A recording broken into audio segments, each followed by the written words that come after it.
Oi, pessoal, aqui é a professora Emerite e nessa videoaula nós vamos discutir sobre o tratamento farmacológico das eumintoses gastrointestinais com os fármacos do grupo dos benzimidazólicos, albendazol, mebendazol.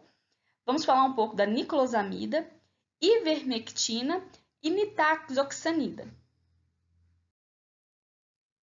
Então, nesse sentido, os nossos objetivos são apontar alguns dos principais antieumínticos disponíveis na clínica, correlacionando eumintoses com esses fármacos antieumínticos, descrevendo mecanismo de ação, indicações, efeitos adversos, interações desses fármacos antieumínticos.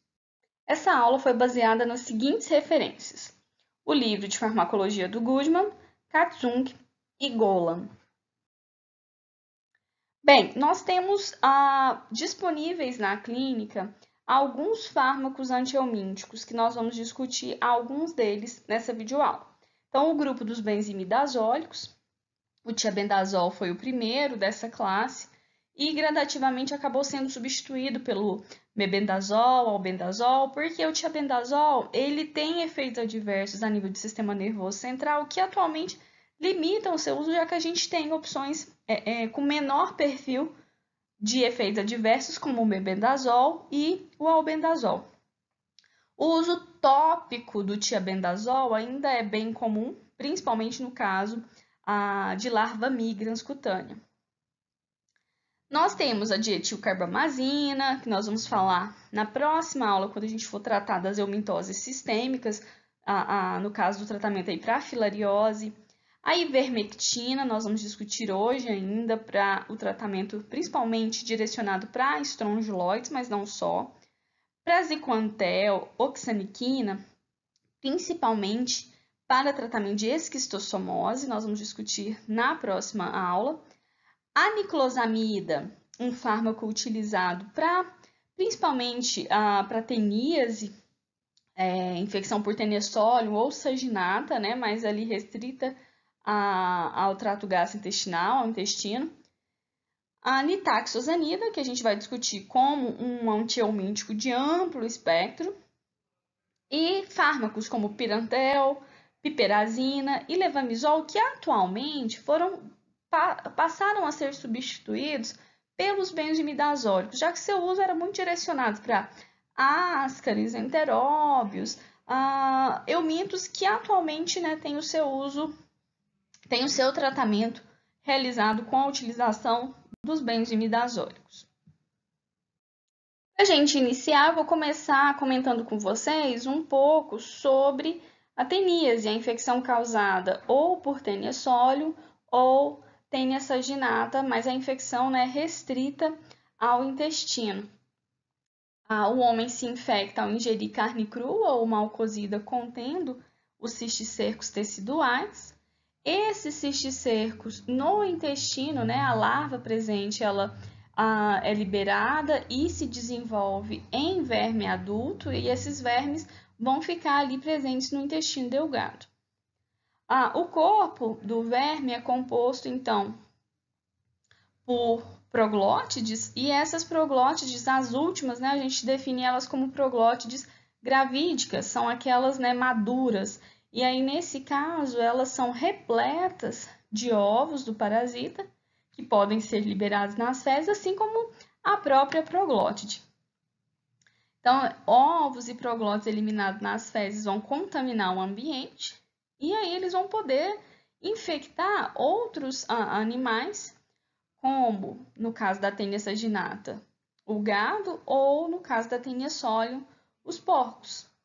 Aqui, os ovos vão liberar a oncosfera, e a oncosfera vai penetrar a partir da parede intestinal, chegando na circulação, e vai conseguir então se encistar, formar então um novo cisticerco, principalmente nos músculos, mas também em vários outros tecidos.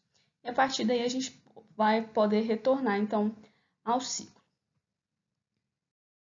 O tratamento para essa infecção gastrointestinal, no caso a teníase, ele pode ser realizado com a niclosamida. A niclosamida ela é preferida para o caso desses tratamentos de infecções intestinais causadas pelas tênias, porque ela não vai produzir qualquer efeito se o paciente tiver, por exemplo, uma neurocisticercose subclínica. Então, acontecia algumas vezes do tratamento, por exemplo, ser realizado com praziquantel, a gente vai discutir esse fármaco numa outra videoaula quando a gente for falar principalmente de esquistossomose, mas ele também tem atividade, né, contra cistódios, com as tênias. O praziquantel, ele estimula uma reação inflamatória muito intensa, por exemplo, quando ele atua sobre cisticercos, no caso, por exemplo, de uma neurocisticercose. E essa resposta inflamatória, ela vai causar, né, sequelas muito grandes para o paciente. Então, nesses casos, a niclosamida, quando a infecção ela é, né, no caso, uma teníase, uma infecção gastrointestinal, a niclosamida é preferida, já que ela não vai causar esse tipo de manifestação se o paciente tiver, por exemplo, uma neurocisticercose. Então, a niclosamida, ela é fármaco aí utilizado no tratamento de teníase por tênia saginata, né, ou tênia sólio, também as infecções por imilolepsinana podem ser tratadas, assim como a infecção pela tênia do peixe, né, de Phyllobothrum latum. Ela não é ativa, né, contra o estágio larval, nesse caso, de tênia sólio, né, o cisticerco, já que esse fármaco, nós vamos ver ali em questões de cinética, a sua absorção é muito baixa a partir do trato gastrointestinal, não são encontrados nem o fármaco em si, nem metabólitos da niclosamida ou no sangue, ou, por exemplo, na urina. Então, o fármaco ele tem uma ação lumial, né? Muito interessante, então, nesse caso, para tratamento de infecções gastrointestinais. E aí, teria, então, esse aspecto importante, a sua segurança, como a gente colocou no caso, se o paciente tem uma neurocisticercose subclínica, em que outros fármacos poderiam causar algum tipo de reação inflamatória, como é o caso do praziquantel. Em relação ao mecanismo de ação da niclosamida, ali, essa sua ação lumial, acredita-se que o fármaco atue principalmente interferindo na geração de energia, na produção de energia pelo parasita, atuando então em mitocôndrias, né, atuando nesse processo de fosforilação oxidativa ali nas mitocôndrias dos parasitas, e por conta disso o parasita ele morreria, né, de fome, né, por inanição, por não conseguir mais obter a energia. Então, a niclosamida, como nós falamos anteriormente, ela tem uma absorção insignificante a partir do trato gastrointestinal, ela é um comprimido mastigável que vai ter atividade sobre os escólex, assim como os segmentos das tênias, né, dos cestódios, aí, como as tênias. Mas é muito importante que a gente se atente que a niclosamida, ela não tem efeito ovicida. Então, ela não consegue, né, degradar, eliminar, destruir os ovos. E nisso, a gente tem um ponto que a gente sempre precisa levar em conta em relação à niclosamida, que é, naquele paciente que tem teníase causada por tênia sólio, existe um risco. Nesse caso, né, o uso da niclosamida pode favorecer a liberação desses ovos, por exemplo, da diproglótides que foram degradadas, lesionadas pela utilização do fármaco. E esses ovos ali, eles podem, então, liberar a oncosfera penetra no intestino e vai dar origem, então, a um quadro de cisticercose. Então, qual é a recomendação em caso de uso da niclosamida? Que o paciente faça a utilização do fármaco, né, esse comprimido mastigável, e entre 2 a 3 horas depois que ele tomou a niclosamida, que ele tome um laxante. Que aí vai garantir, né, que ele vai eliminar ali esses segmentos, né, proglótides, que estão ali lesionadas já pela utilização do fármaco, ovos, isso tudo vai ser eliminado. Então, você diminui esse risco do surgimento de uma cisticercose pela presença dos ovos ali e liberação da oncosfera.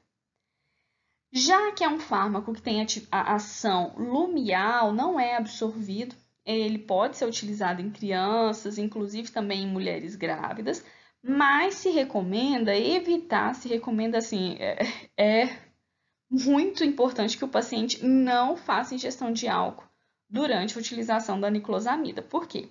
A niclosamida, ela consegue ser solubilizada no álcool. E com isso você aumenta a absorção do fármaco. E aí você tem efeitos adversos associados.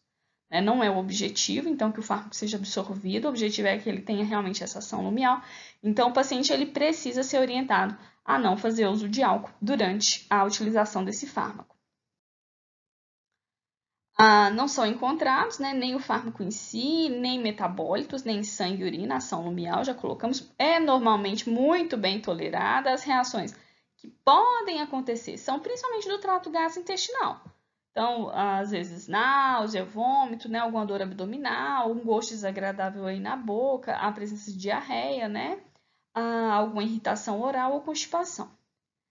Distúrbios a nível de sistema nervoso central ou periférico podem acontecer, mas principalmente nesses casos em que o fármaco é usado associado a álcool, por exemplo, e que aí você aumenta a absorção, sonolência, dor de cabeça ou tontura. Então, a gente já colocou o paciente, no caso de um adulto, a dose recomendada são de 2 gramas, em dose única.